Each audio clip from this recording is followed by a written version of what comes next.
Hey guys, it's Ann. I'm popping on behind my apron. It's Sunday night, so maybe it's pizza night at your house. I don't know, but I really wanted to pop on tonight to show you a really fun, easy skillet pizza, an idea that you can do. But I also firstly wanted to really give out a huge shout out and thank you. For those of you that are watching my virtual parties this week, you probably have no idea what I'm talking about, but for everybody else on my timeline, last week on the 15th, we finished up our bread and soup buddy challenge. And I told you that I had a great big goal to hit more than 100 bundles to be taken to our food pantry. And you guys knocked it out of the park. Thank you. We have 111 bundles plus the cash donation to take to the food bank for those that are concerned about food insecurity. They're going to have something wonderfully new and different to pick up.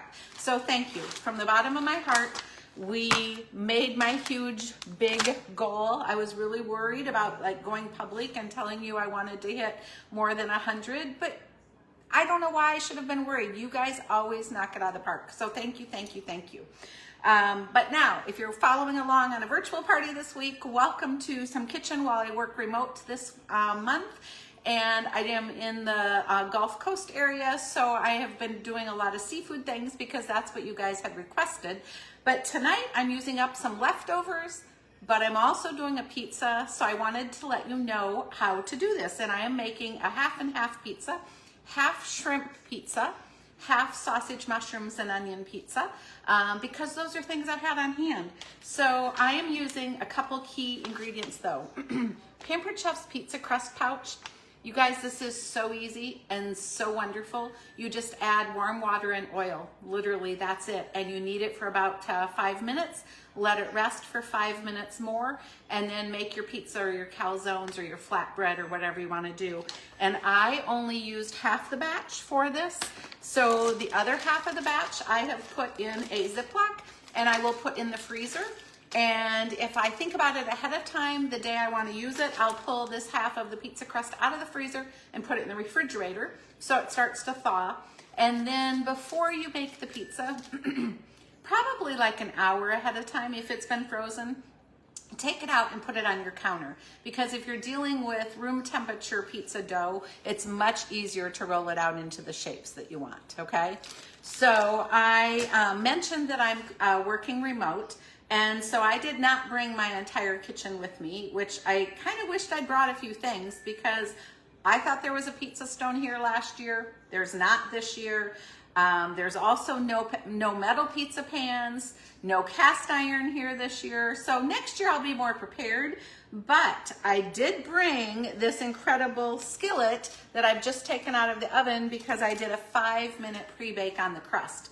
So this is the double-handled stainless steel nonstick. So it's got that hex-clad coating, and all of you will be able to purchase it starting February 1st. So it's a little bit of a sneak peek, but the pizza crust is available right now. The garlic rub is available right now.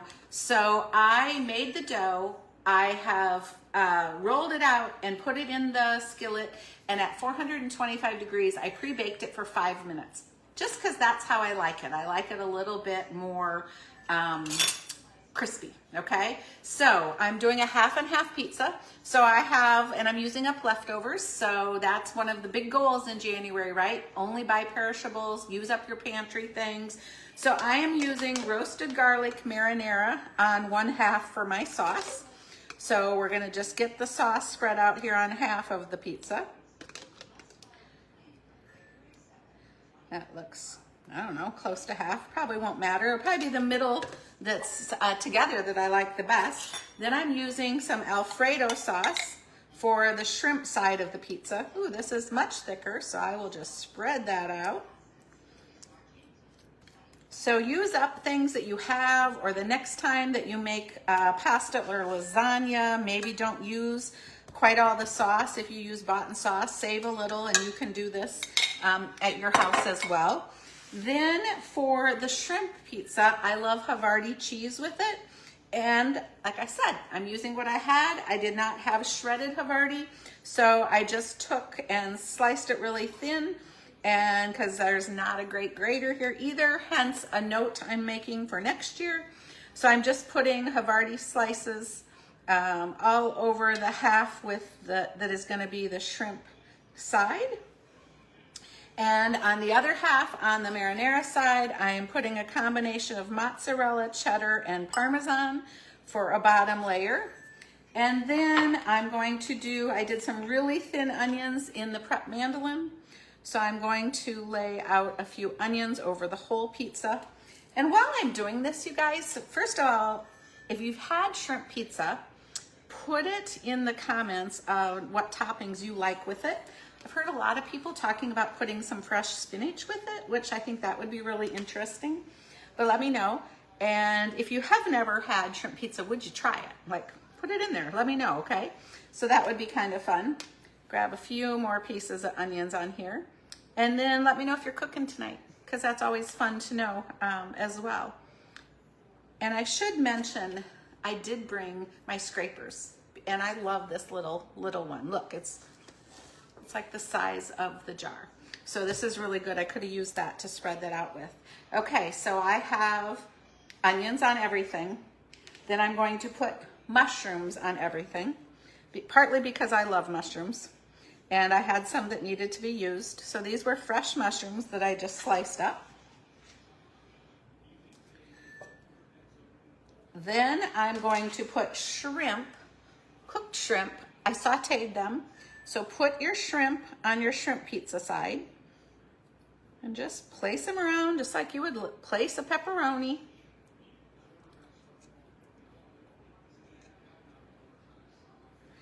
Then I have leftover sausage, so I'm going to put sausage on the other side. Then I have some cherry tomatoes that I sliced, and these are only going on the shrimp side, because remember, the other pizza has the marinara at the bottom. So just put a few of the tomato slices on.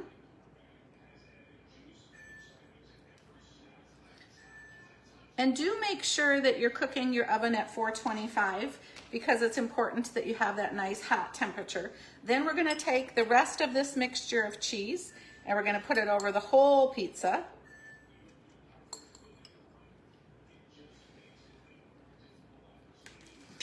And then garlic rub is what I'm using from the pantry line. That is going over the whole pizza. You could have used fresh garlic, but I'm out of fresh garlic cloves. And then that's still too hot to grab up, so I'll lift it up so you guys can see a sneak peek. And now this is gonna go in that 425 oven, and I'm going to do it in there for about 15 minutes, and then I will check it.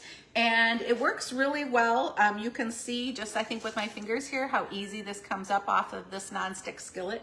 So you do not have to worry about it being stuck or anything. It's just, these are incredible pieces.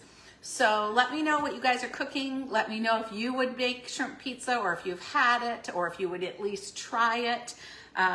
And I know lots and lots of you are watching from the Midwest, and it's frigidly cold there, so maybe instead you have a pot of chili on today, which is a great idea. And it's going to get cool here on the Gulf Coast this week too, but at least not below zeros. So you guys have a great week in the kitchen. See you soon.